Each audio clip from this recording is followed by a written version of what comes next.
इस पाठ का एक हिस्सा हम पहले पढ़ चुके हैं, अब हम बाकी का हिस्सा पढ़ेंगे। वीर कुंवर सिंह पाठ है ये हमारा, पाठ 17।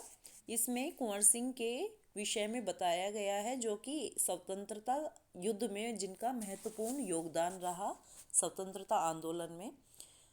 अब यहाँ पे कुंवर सिंह के जीवन के विषय में बताया गया है कि कुंवर सिंह के पिता वीर होने के साथ साथ स्वाभिमानी और उदार स्वभाव के व्यक्ति थे।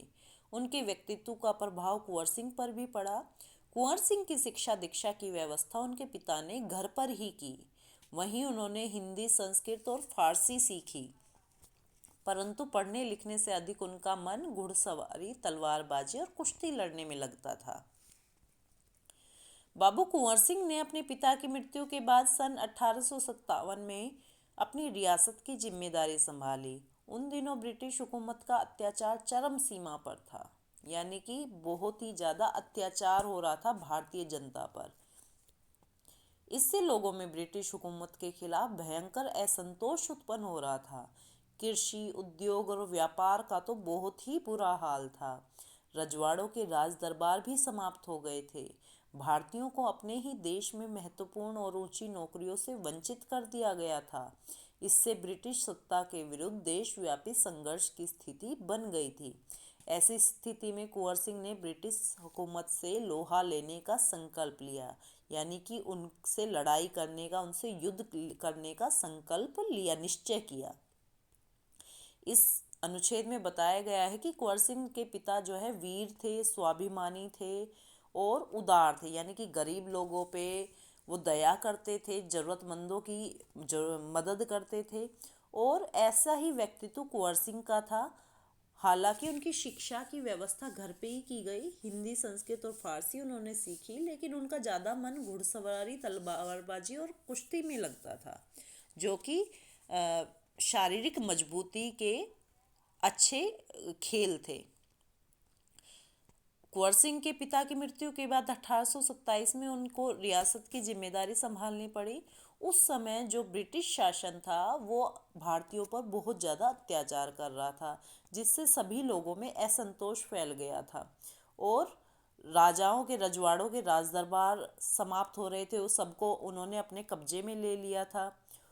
और जो अपने ही देश में बड़ी बड़ी नौकरियां थी, ऊंचे ऊंचे पद थे, वहाँ पे भारतीयों को हटा दिया गया था और अंग्रेजों को ही वहाँ पे नौकरियां दी गई थी और उन्हीं को ही अधिकार दिए गए थे। ऐसे में कुंवर सिंह ने ब्रिटिश शासन से के साथ विद्रोह करने का निश्चय कर लिया। जगदीशपुर के जंगलों में बसुरिया बाबा नाम के एक सिद्ध संत रहते थे। उन्होंने ही कुंवर सिंह में देशभक्ति और स्वाधीनता की भावना उत्पन्न की। उन्होंने बनारस, मथुरा, कानपुर, लखनऊ आदि स्थानों पर जाकर विद्रोह की सक्रिय योजनाएं बनाई। वे 1845 से 46 तक काफ़ी सक्रिय रहे और गुप्त ढंग से ब्रिटिश हुकूमत के खिलाफ विद्रोह की योजना बनाते रहे। उन्होंने बिहार के प्रसिद्ध सोनपुर मेले को अपनी गुप्त बैठकों की योजना के लिए चुना। सोनपुर के मेले को एशिया का सबसे बड़ा पशु मेला माना जाता है। ये मेला कार्तिक पूर्णिमा के अवसर पर लगता है। यह हाथियों के क्रय विक्रय के लिए भी विख्यात है। इसी ऐतिहासिक मेले में उन दिनों स्वाधीनता के लिए लोग एकत्र होकर क्रांति के बारे में योजना बनाते थे। अब इस अनुच्छेद में समझाया गया है कि किस तरह से बसोरिया बाबा नाम के संत ने कुंवर सिंह में देशभक्ति और आज़ादी की भावना उत्पन्न की, और किस तरह कुंवर सिंह ने बनारस, मथुरा, कानपुर, लखनऊ में विद्रोह की योजनाएं बनाई। और वो अपनी बैठकों की योजना सोनपुर मेले में बनाते थे, क्योंकि बैठक के लिए कई लोग मिलते थे, विद्रोह के नेता मिलते थे, तो ऐसी जगह चुनना आवश्यक होता था जहाँ पे अंग्रेज़ों का ध्यान ना जा सके और उनको सूचना ना मिल सके। तो सोनपुर के मेले को एशिया का सबसे बड़ा पशु मेला लगता था। तो यहाँ पर हाथियों के क्रय विक्रय, खरीदना बेचना के लिए ये प्रसिद्ध था ये मेला। और यहाँ पे उन दिनों आज़ादी के लिए क्रांति की योजनाएं नेता बनाते थे। 25 जुलाई 1857 को दानापुर की सैनिक टुकड़ी ने विद्रोह कर दिया और सैनिक सोन नदी पार कर आरा की ओर चल पड़े। कुंवर सिंह से उनका संपर्क पहले से ही था, इस मुक्ति वाहिनी के सभी बागी सैनिकों ने कुंवर सिंह का जयघोष करते हुए आरा पहुंचकर जेल की सलाखें तोड़ दी और कैदियों को आज़ाद कर दिया। 27 जुलाई 1857 को कुंवर सिंह ने आरा पर विजय प्राप्त की। सिपाहियों ने उन्हें फौजी सलामी दी। यद्यपि कुंवर सिंह बूढ़े हो चुके थे, परंतु वह बूढ़ा शूरवीर इस अवस्था में भी युद्ध के लिए तत्पर हो गया और आरा क्रांति का एक महत्वपूर्ण केंद्र बन गया। अब इसमें दिया गया है कि किस तरह से 25 जुलाई 1857 को दानापुर की सैनिक टुकड़ी ने विद्रोह कर दिया और सैनिक सोन नदी को पार करके आरा आ गए और आरा में जेल की सलाखें तोड़ के कैदियों को आज़ाद कर दिया। कैद में भारतीय ही थे, भारतीय सेनानी थे जो अंग्रेजों के खिलाफ आवाज़ उठाते थे, उसको ही कैद में डाल दिया जाता था, इसलिए उनको आज़ाद कराना आवश्यक था। और 27 जुलाई 1857 को कुंवर सिंह ने आरा पे विजय प्राप्त की। हालांकि वो बूढ़े हो गए थे, लेकिन फिर भी युद्ध के लिए सदैव तत्पर रहते थे और इस तरह आरा क्रांति का एक महत्वपूर्ण केंद्र बन गया। दानापुर और आरा की इस लड़ाई की ज्वाला बिहार में सर्वत्र व्याप्त हो गई थी, लेकिन देशी सैनिकों में अनुशासन की कमी, स्थानीय जमींदारों का अंग्रेजों के साथ सहयोग करना और आधुनिकतम शस्त्रों की कमी के कारण जगदीशपुर का पतन रोका न जा सका। 13 अगस्त को जगदीशपुर में कुंवर सिंह की सेना अंग्रेजों से परास्त हो गई, किंतु इससे वीरवर कुंवर सिंह का आत्मबल टूटा नहीं और वे भावी संग्राम की योजना बनाने में तत्पर हो गए। वे क्रांति के अन्य संचालक नेताओं से मिलकर इस आज़ादी की लड़ाई को आगे बढ़ाना चाहते थे। कुंवर सिंह सासाराम से मिर्जापुर होते हुए रीवा, कालपी, कानपुर और लखनऊ तक गए। लखनऊ में शांति नहीं थी, इसलिए बाबू कुंवर सिंह ने आजमगढ़ की ओर प्रस्थान किया। उन्होंने आज़ादी की इस आग को बराबर जलाए रखा। उनकी वीरता की कीर्ति पूरे उत्तर भारत में फैल गई। कुंवर सिंह की इस विजय यात्रा से अंग्रेजों के होश उड़ गए। कई स्थानों के सैनिक और राजा कुंवर सिंह की अधीनता में लड़े। उनकी ये आज़ादी की यात्रा आगे बढ़ती रही। इस प्रकार लोग शामिल होते गए और उनकी अगुवाई में लड़ते रहे। इस प्रकार ग्वालियर, जबलपुर के सैनिकों के सहयोग से सफल सैन्य रणनीति का प्रदर्शन करते हुए वे लखनऊ पहुंचे। अब इसमें आगे दिया हुआ है कि दानापुर और आरा में लड़ाई करके वहां जीतकर उससे क्या हुआ, पूरे बिहार में विद्रोह की आग फैल गई थी। लेकिन इसमें कमियां क्या थी विद्रोह में, जो भारतीयों द्वारा किया जा रहा था, क्या कमियां थी? एक तो देशी जो हमारे सैनिक थे उनमें अनुशासन की कमी थी और कुछ जमींदार अंग्रेजों का सहयोग करते थे, उनको सूचनाएं देते थे और हमारे पास जो आधुनिक शस्त्र है वो नहीं थे उस समय, जिससे जगदीशपुर जो है वो अंग्रेजों के अधिकार में ही रहा। उसके ऊपर जो है अपना अधिकार नहीं कर पाए कुंवर सिंह और वहाँ पे परास्त हो गए, हार गए। लेकिन उनका हिम्मत नहीं टूटी और वे आगे संग्राम की युद्ध की योजनाएं बनाते रहे और सासाराम से मिर्जापुर, रीवा, कालपी, कानपुर, लखनऊ जगह जगह घूमे।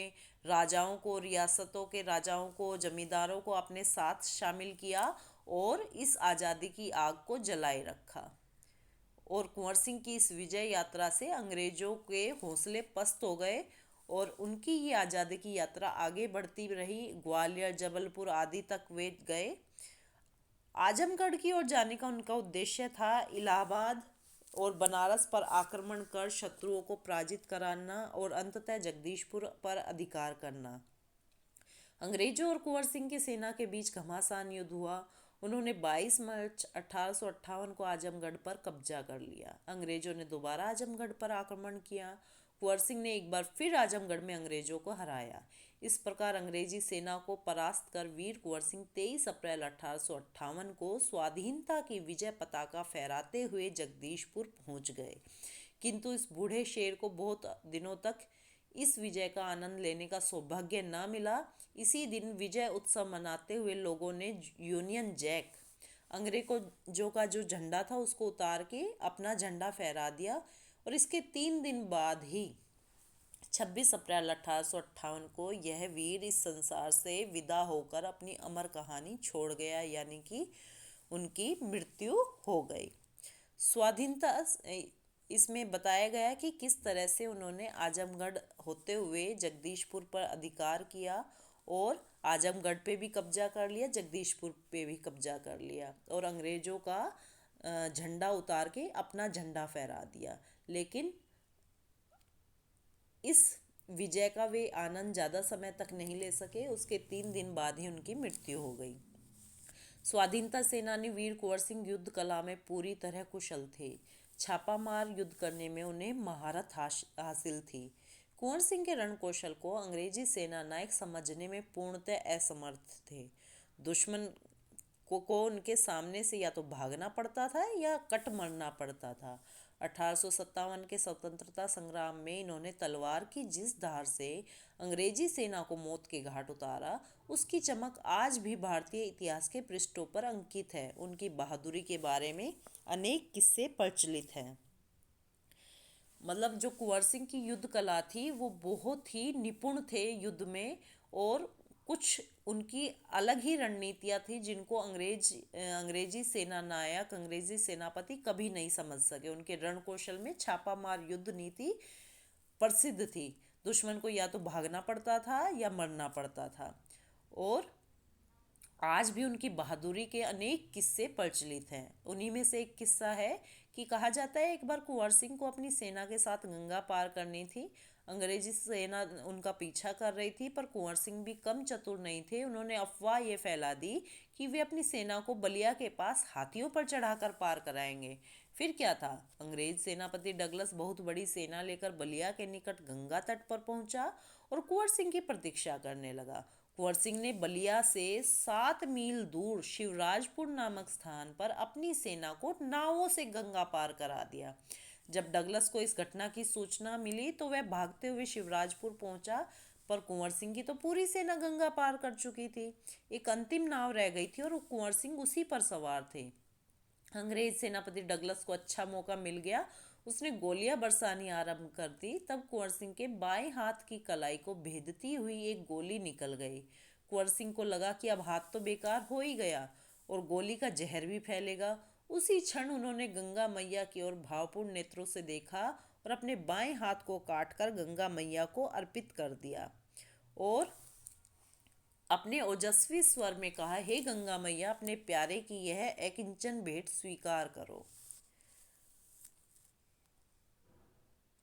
तो इसमें बताया गया कि किस तरह से उन्होंने चतुराई से अंग्रेजों को धोखा दिया और अफवाह फैला दी कि हाथियों से सेना पार कराएंगे बलिया के पास, लेकिन पार करा दी नाव से शिवराजपुर स्थान पर। और जब सूचना मिली तो अंग्रेज सेनापति डगलस पहुंचा वहां पर और उसने गोलियां बरसाई, तो वो कुंवर सिंह के हाथ पर लगी कलाई पर, जिससे कि उनका हाथ जख्मी हो गया, जिसको उन्होंने काटकर गंगा मैया में ही फेंक दिया, डाल दिया और कहा कि उनकी भेंट स्वीकार करो। वीर कुंवर सिंह ने ब्रिटिश हुकूमत के साथ लोहा तो लिया, साथ ही उन्होंने अनेक सामाजिक कार्य भी किए। आरा जिला स्कूल के लिए जमीन दान में दी, जिस पर स्कूल के भवन का निर्माण किया गया। कहा जाता है कि उनकी आर्थिक स्थिति बहुत अच्छी नहीं थी, फिर भी वे निर्धन व्यक्तियों की सहायता करते थे। उन्होंने अपने इलाके में अनेक सुविधाएं प्रदान की थी। उनमें से एक है आरा जगदीशपुर सड़क और आरा बलिया सड़क का निर्माण। उस समय जल की पूर्ति के लिए लोग कुएं खुदवाते थे और तालाब बनवाते थे। वीर कुंवर सिंह ने अनेक कुएं खुदवाए और जलाशय भी बनवाए। अब इसमें वीरता के बारे में तो बताया ही गया है कुंवर सिंह की, उनके व्यक्तित्व के बारे में भी बताया गया है कि किस तरह से वो भलाई के, परोपकार के कार्य किया करते थे, सामाजिक कार्य किया करते थे। उन्होंने स्कूलों के लिए जमीन दान दी, स्कूलों का निर्माण कराया।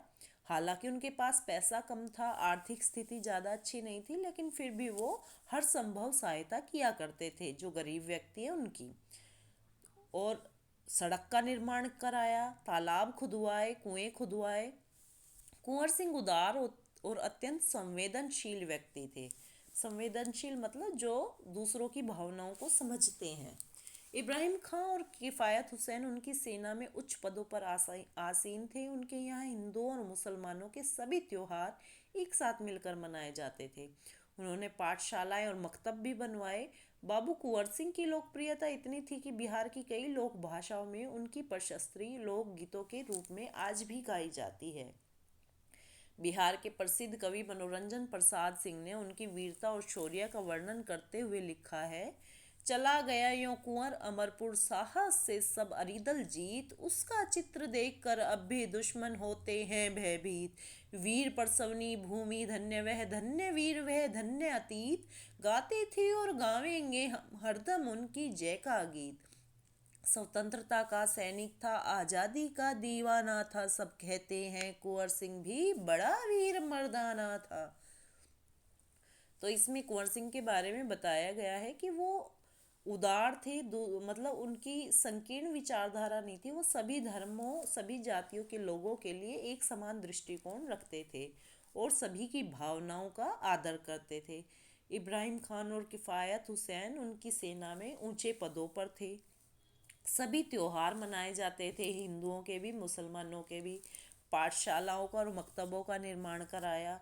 और आज भी बिहार की लोक भाषा में उनके बारे में, उनकी प्रशंसा के बारे में लोकगीत बनाए गए हैं, जिनको लोग बहुत ही आनंद के साथ, बहुत ही आदर के साथ गाते हैं और उनकी वीरता और शौर्य का वर्णन करते हैं।